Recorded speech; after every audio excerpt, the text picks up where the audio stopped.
Hello, crypto world. Thursday morning, stock market opens down. Dow's down 200 points. The S&P's down 0.25%. And the tech-heavy NASDAQ is down at basically 0.5%. In the background, we have the potential Iranian conflict.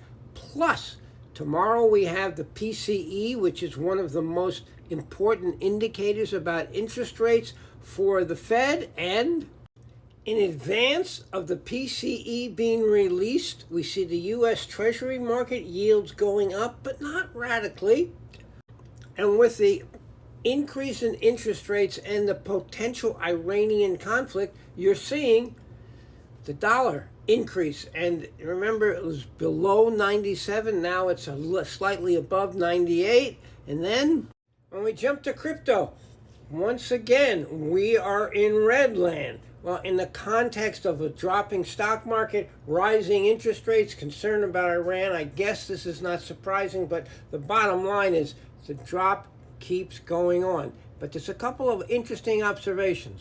While I'm not a fan of this indicator, I have to point out that we are at extreme fear 9 on the fear and greed index for Bitcoin. That's pretty dramatic.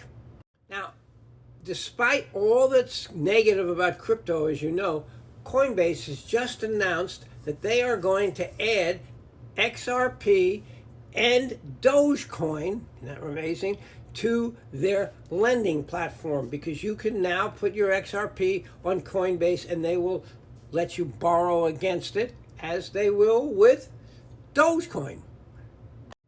And Coinbase came out and said something. Many people are concerned about quantum computing hurting Bitcoin and the blockchain. Guess what?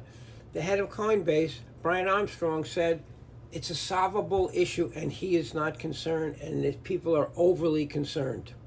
And just to underline how important stablecoins are, the president of the large bank, the Bundesbank in Germany, and he's a member of the European Central Bank Council, came out and said he wants stablecoins that have as their underlying asset the euro. So it will be a euro-based stablecoin, so to be used for cross-border payments. And he says he's doing this because he doesn't want the world to become dollarized.